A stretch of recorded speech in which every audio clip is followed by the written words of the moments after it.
हाँ बच्चों, तो मैं वीडियो 1 में आपको बिंदु, सरल रेखा, रेखाखंड, किरण के बारे में बता दिया था और बिंदु के बारे में ही बता दिया था। कुछ पॉइंट उसका बाकी था, वो मैं वीडियो 2 में आपको बता रहा हूं। संरेख बिंदु, तो जब दो से अधिक बिंदु एक रेखा में हो, ये दो बिंदु हुआ, तीसरा बिंदु भी अगर इसी रेखा में हो तो तीनों बिंदु एक ही रेखा में होगा। ठीक है, तो जब ए बी सी 3 को बिंदु है, मान के चलो तीनों एक ही रेखा में है, तो बोलेंगे कौन बिंदु? संरेख बिंदु बोलेंगे। लेकिन दो को बिंदु तो हर में एक रेखा में ही होगा, लेकिन तीसरा बिंदु इस रेखा में न हो करके किधर भी हो, इधर हो जाए, इधर हो जाए, इधर हो जाए, इधर हो जाए, इधर हो जाए, कहीं भी हो सकता है। ठीक है, तो क्या आकृति बनेगा? ऐसा बनेगा, चाहे ऐसा बनेगा, चाहे ऐसा बनेगा। ठीक है ना, ऐसा बन सकता है, ऐसा बन सकता है, अलग अलग। ठीक है, तो ऐसे बिंदु को बोलते हैं असंरेख बिंदु। ठीक है, तो असंरेख बिंदु समझ गया। अब होता है वक्र रेखा। आप रेखा के बारे में तो सुन चुके हुए हैं, सरल रेखा, रेखाखंड। लेकिन अब वक्र क्या है? तो अब दो से अधिक बिंदु एक रेखा में न हो, ये तो होगा ही, किंतु इसका कोई सूर ताल नहीं हो, है ना, तो क्या बनेगा? इस टाइप के भी रेखा बन सकता है, वृत्त भी बन सकता है। ठीक है, इस सबसे आपको जो आकृति बनेगा उसमें रेखा का ही केवल प्रयोग होगा इसमें। लेकिन अब यहाँ पर देख लो, ये भी क्या है? वक्र रेखा है, और ये भी क्या है? वक्र रेखा है। यानी दो बिंदुओं को मिलाया जाए तो सब जगह कोण अलग अलग आ जाए, एक समान कोण नहीं बनता है। तो उस पर हम बात करेंगे आगे चल करके। आप इतना ही जानो कि सरल रेखा या रेखा तो हो गया सीधा। ठीक है, इसका चाहे बिंदु अनंत हो या सीमित हो, लेकिन वक्र रेखा एक खाली सरल रेखा ही नहीं है, उसमें अनेक रेखा हो सकता है और भिन्न टाइप से हो सकता है, बिना किसी परिभाषा के हो सकता है। तो वैसे बिंदुओं के समुच्चय को वक्र रेखा कहते हैं। ठीक है ना, तो रेखा हो या वक्र रेखा हो, समुच्चय है किसका? बिंदुओं का। ठीक है, ये सब बात समझ गए हो? तो अब हम बात करेंगे कोण का। क्या बात करेंगे? कोण का।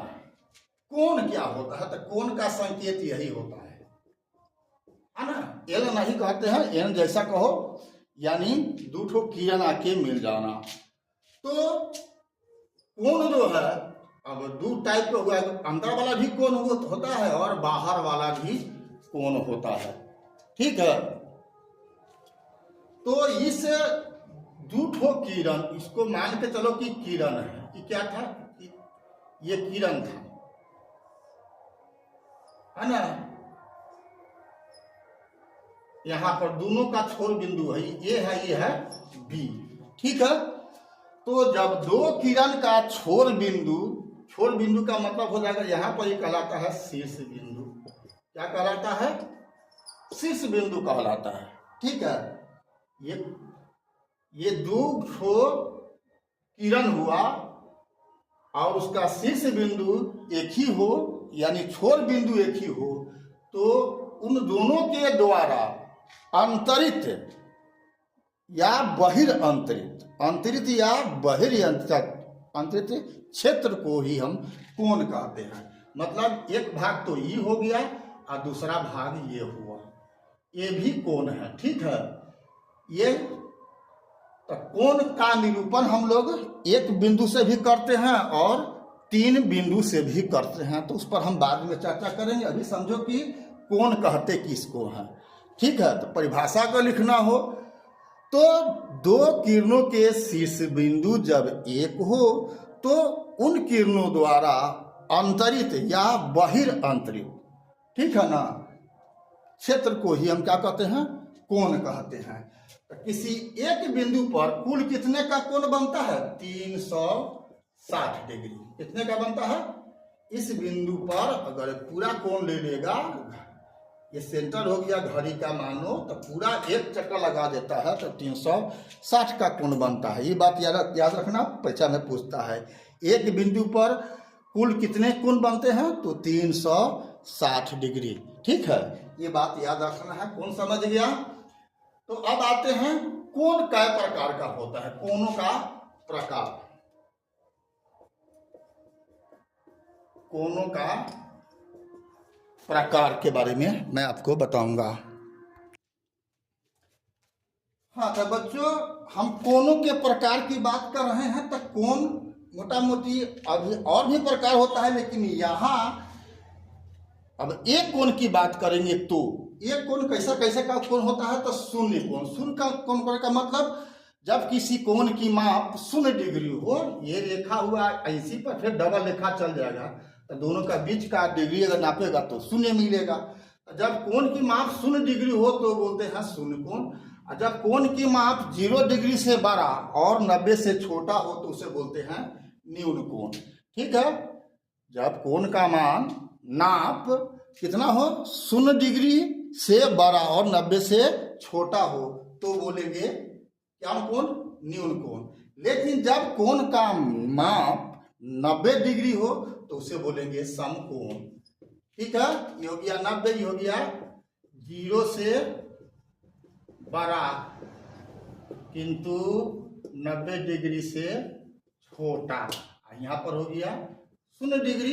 ठीक है, अधिक कोण तो जब 90 डिग्री से बड़ा किंतु 180 डिग्री से क्या हो, छोटा हो तो बोलते हैं अधिक कोण। लेकिन जब किसी कोण की माप 180 डिग्री हो तो उसे ऋजु या सरल कोण कहते हैं। ठीक है, अब आता है पुनर्योग कोण। तो जब कोण का मान 180 डिग्री से क्या हो, ज्यादा, लेकिन 360 डिग्री से कम हो तो उसे बोलेंगे पुनर्युक्त कोण। लेकिन जब किसी कोण का मान 360 डिग्री हो तो उसे बोलेंगे हम क्या बोलेंगे, पूर्ण कोण बोलेंगे। ठीक है, तो अब बच्चों हम बता रहे हैं रेखा का प्रकार। एक रेखा के बारे में सुन लिया है, जब दो रेखा हो तब की बात है। तो समांतर रेखा, जब दो रेखाओं के बीच की दूरी हमेशा समान हो, यहाँ पर अगर 4 है तो यहाँ पर भी 4 हो, तो कैसा दूरी, लंबात्मक दूरी, यानी यहाँ पर कोण 90 का बनता हो, यहाँ पर कोण 90 का बने, यहाँ भी कोण 90 का बनेगा, वो दूरी यानी सीधा ऊंचा।